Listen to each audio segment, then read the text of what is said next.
Okay,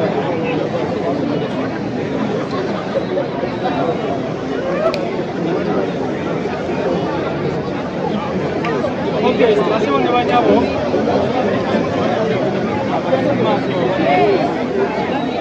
Basibo ne banyabo.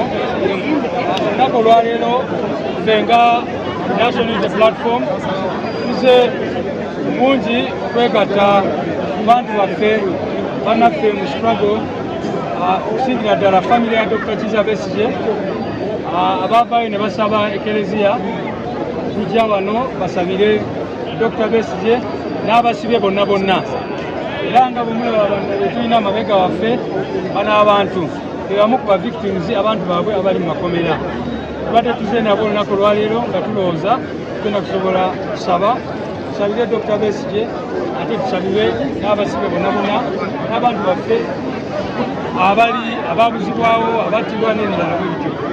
Kyanaku nnyo General Museveni yawadde instructions zemuwulidde ekintu eky'obuswavu ennyo kukumirira nekyekukumirira yenna naye tulowooza nti bannayuganda bonna bategedde eggwanga lyaffe bwe liri betwogerera. We have come here together as a national platform and